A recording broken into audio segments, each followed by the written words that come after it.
Hi, and welcome to Fergus' serialized audiobook Rebirth, the first book in the Game of the Gods series. We're so glad you could join us. If you want to read the book yourself, it's available on Amazon.com and Kindle Unlimited. If you're interested in more stories about Kida and the other angels, go to fallenangelkida.com, and while you're there, sign up and get a free story. Feel free to share this with all your friends. So here we go. Fergus' Rebirth. Chapter 1. P.L. closed the secret door to her room and removed her cloak and boots. Opening a floorboard stash, she dropped a bag of coins in next to 11 others. She now had enough to buy a medallion and her freedom from this accursed city. She closed the floorboard and shifted to another cache and brought out 2 tarnished mirrors. One more time. I just have to do this one more time. Dread crept up her spine as she hung the mirrors. From the stash, she withdrew a man's signet ring with a stylized P&L on top. A woman in white had given it to her, saying it belonged to her, before vanishing around a corner. The coat of arms on the side didn't match any in the city of Angelica, but the ring was proof she had a family. My family will be loving and take care of me. How long have they been searching for me? I will find them, starting the day after tomorrow. She kissed it tenderly and set it on the floor in front of the mirror. I can do this. Her hand shaking, she slowly unbuttoned her tunic and unwrapped her breasts. She raised her eyes to the mirror. I must do this. I can't be discovered as cursed. Not when I am so close. She looked down at herself. Ugly red wheels of scar tissue layered and crisscrossed her body, the most prominent a trio of 5-inch circular scars on her chest and abdomen. I have survived all of these. Somehow. If only I remembered how I got them. I have to do this one more time. I must know who I am. P.L. felt a lump grow in the back of her throat as fear tingled in her toes. Angling and adjusting the mirrors, the 2 1-inch growths coming from between her shoulder blades came into view. She rotated them and cringed. From the stash, she pulled out a round piece of wood and stuck it in her mouth.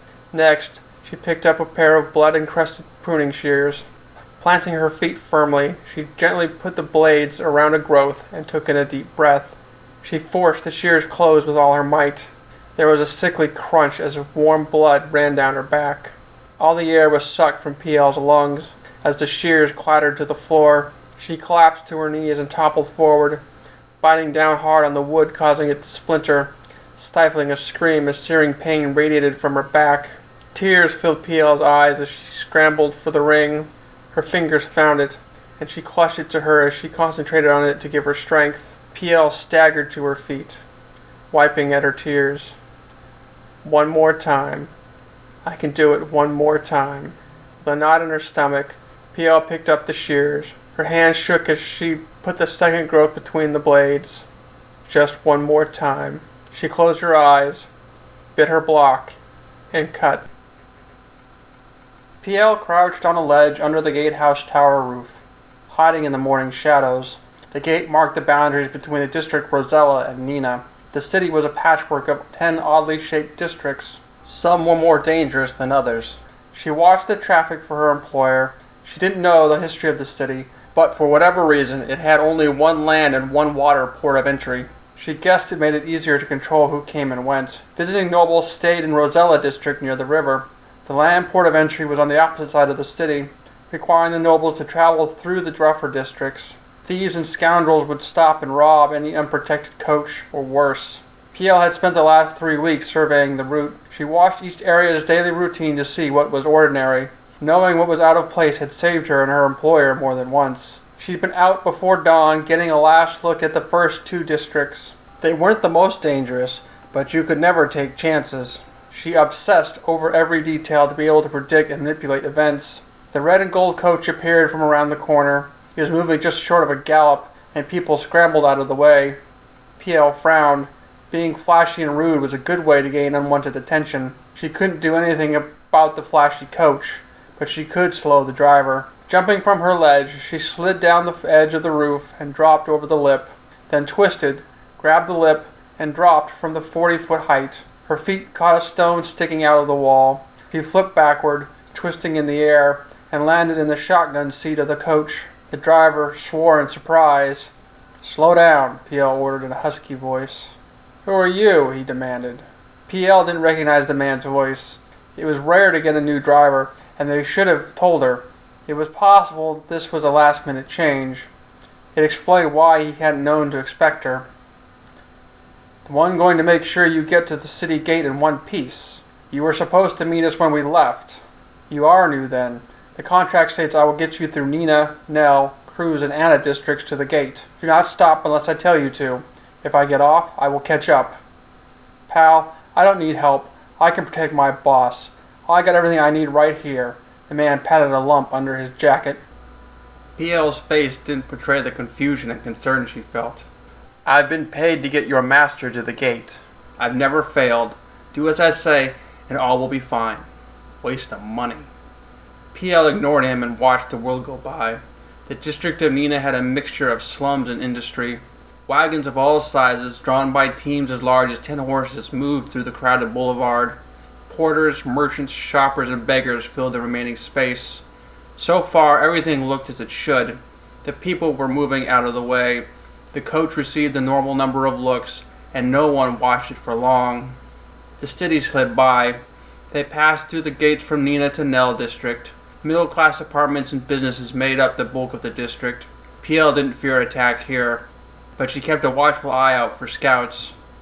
Cruz district was the most popular place for attacks. Its twisted streets slowed traffic to a crawl and created hiding spots. The mixture of classes made it easy to slip in unknown persons.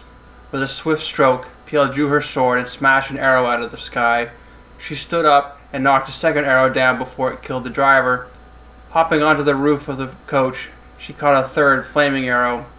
Glass vials attached to the shaft carried some form of accelerant. It didn't give any indication of the attacker's intent, but it meant they weren't amateurs. They had succeeded in making her reveal herself, but she knew what she faced. PL jumped back down on the driver's bench. The driver held a crossbow trigger. Part of a weapon isn't much use, PL said. What in Neptune's rings just happened? The driver demanded. Bandits or assassins, I'm not sure which. Keep going. Where are you going? To catch one of our tormentors. Sit down, you're out of your mind. Keep moving, PL ordered as she jumped. She landed on a pole supporting the awning of a booth, then jumped between the booth's support poles to the buildings beyond. Bounding up the side of the building using windows, ledges, and poles, she reached the rooftops. She sprinted along the spines of the wood and straw-thatched roofs, jumping over streets and alleys, leaving the coach behind her. At the edge of the alley, she dropped straight down. Balancing on a clothesline, she spotted the man right where she thought he would be. She dropped, jumped from a pile of goods, and landed on the back of the fleeing assassin. The man tried to strike her, but PL hit him first. She opened his cloak to reveal a composite bow and arrows. Ouch, you should have worn a guard, PL commented on his rolled-up sleeve and burnt mark on the man's arm. She slammed his head against the cobblestone street to knock him out, and then threw him in a pile of trash. PL stowed the bow and arrow under her cloak and retraced her steps to the boulevard. Bounding over some booths, she landed on the barrels of a wagon and hopped to another wagon. Sorry, she yelled to a driver as she jumped over him onto the back of his horse. She leapt between the horses to land back on the shotgun seat of the coach. Where do you go? The driver demanded. To get some help, said PL. Keep driving. Once we reach Cruz, be ready. If we're going to be attacked, I'm pulling over and waiting for backup. There is no backup. That's why our employer hired me. Who the bloody hell are you anyway? A lifesaver. Drive. You aren't from around here or anywhere. Not even the Emperor's elite move like that. Who is he talking about? We don't have an emperor. The viceroy governed the city, and he had no elite guards. It doesn't matter. Keep moving. The coach slowed to pass through the gate into Cruz district. The street narrowed, creating a bottleneck. The driver pulled on the reins to slow the horses. Keep moving. Push your way through, said PL. Where? Or are you going to magically make a hole? Get creative, PL ordered. The driver snapped the reins and cut off another coach. Instead of going forward, the coach wedged between two wagons. A smoking canister appeared from under the wagon on PL's side. Smoke! PL yelled at the driver. When he hesitated, she grabbed the reins from his hands. She snapped them and pulled the horses to one side. Grabbing the whip, she snapped it several times over one of the wagon teams holding them together. The heavy draft horses lurched forward to the sound of wood scraping on wood. PL pulled the coach in behind the wagon as the other driver struggled to regain control of his team. Behind them, the bomb went off, filling the area with thick, acidic smoke. "Do what I tell you," PL ordered the driver. "It was just smoke, not even a flash," he said dismissively. "The smoke is laced with a toxin.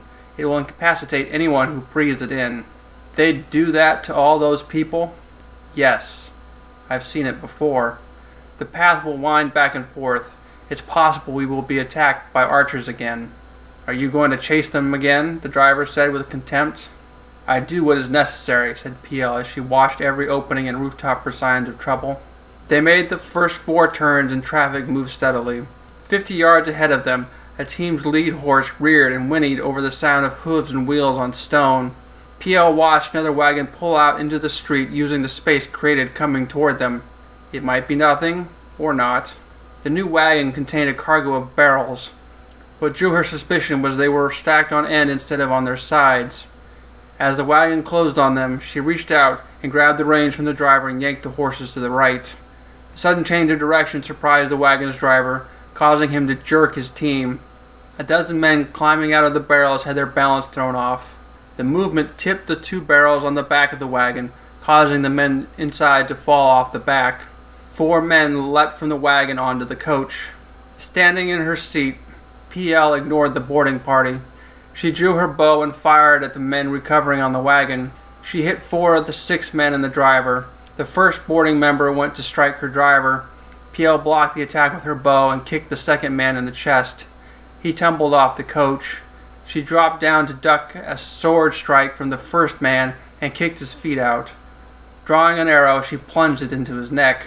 Standing up, she blocked sword strikes from the remaining 2 men. She battled back and forth using the bow. She jumped straight up over the 2 men. Lining behind them, she flipped the bow over her head and caught one man's head in it. She bent forward, lifting him off the coach. She pulled to one side, dragging the men over the side of the coach. Spinning around, she kicked the other man in the face. He rebounded and punched PL in the chest. She stumbled backward. A hand grabbed her ankle. One of the men she knocked off was climbing up the side of the coach. He pulled her leg out from under her. Her chin hit the roof, making her see stars. She caught the roof, saving her from being crushed by the coach's wheel. A heavy boot stomped on PL's fingers. She gritted her teeth until a sword came down on her hand. She let go and caught the mudguard of the coach. Her feet dragged next to the giant rear wheel. With her right hand damaged, she couldn't pull herself up. With only one option, she let go. Her head bounced off the cobblestone as her left hand grabbed the wooden axle sticking through the wheel. She used it to flip up and over the coach, landing with both feet in the middle of the attacker's back. He flew over the driver's seat and under the coach. PL turned as the last man pulled his sword from the driver's back and tossed the body off the coach. She fired an arrow into the back of the man's head, then jumped down and grabbed the reins. Looking over her shoulder, she snapped them hard as a pair of horsemen came up from behind. Tying off the reins, she fired an arrow, hitting the first rider. 2 arrows hit her at the same time. One pierced her side, the other her neck.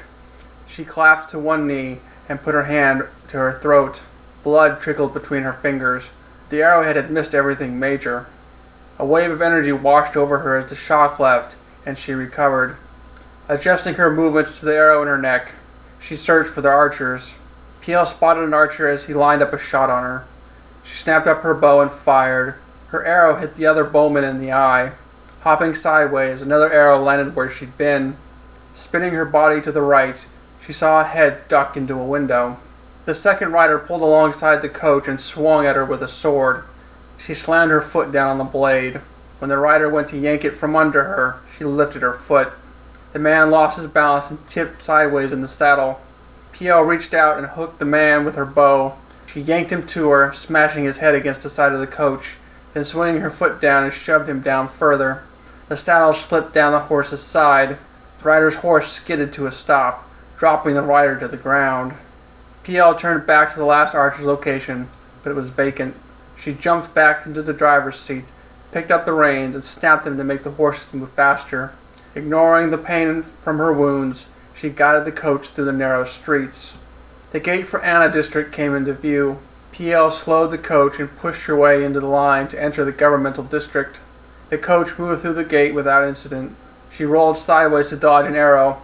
PL stood and spun, pulling out her bow. Gritting her teeth, she pulled the arrow from her side. Knocking it, PL fired. The last archer tumbled from a hiding spot high on the gate.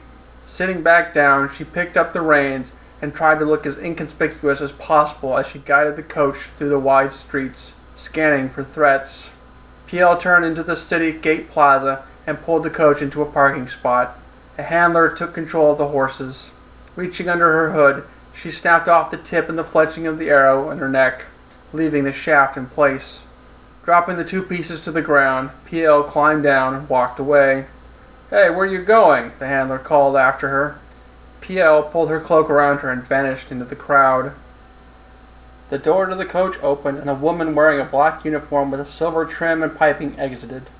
On her stiff collar, silver eyes of Providence pins denoted her as a political bureau officer. She wore a black garrison cap with 5 stars in a circle around a globe on the side. Her piercing dark brown eyes took in everything. A ring on her left hand sparkled. She turned and helped the second woman out. The second woman wore a navy blue uniform with gold trim and piping. 4 stars on each high collar denoted her rank. Her razor-cut blonde hair sat under a peaked cap. A golden globe and anchor on the front denoted her military specialization. On her left hand, she wore a ring that matched the first woman's. "Well, Admiral, what do you think?" the woman in black said in a harsh Russian accent. "It doesn't look like she's lost a step. If anything, I'd say her fighting skills have improved since she can't rely on her abilities," the Admiral said in a formal American accent. "Very true. I think we should meet with Kita.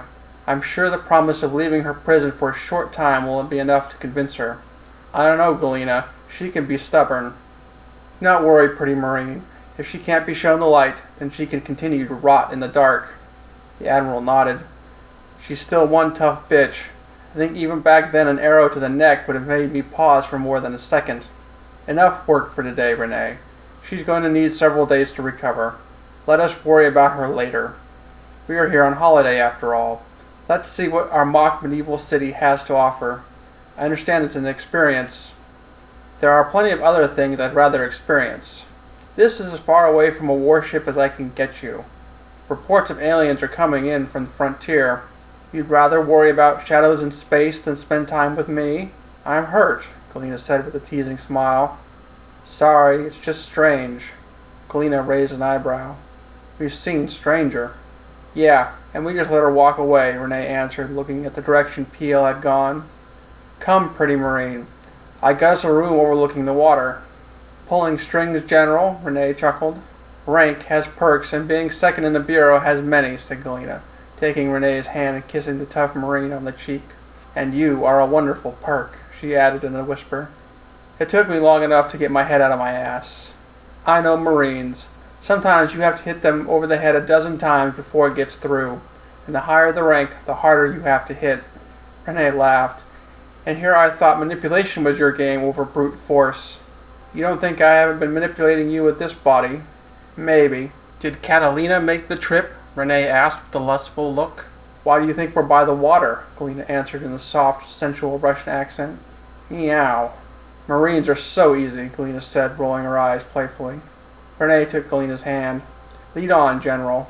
Together they walked off toward another coach to take them back across the city. Not far away in the shadows, a tiny woman in a white cloak watched them leave. She turned and collapsed into a point of light and vanished. Thanks for listening to L. Fergus's Rebirth, Chapter 1. We're planning on releasing a new chapter bi-monthly. If you like the story, please hit the like button, subscribe, and hit the bell to get notifications.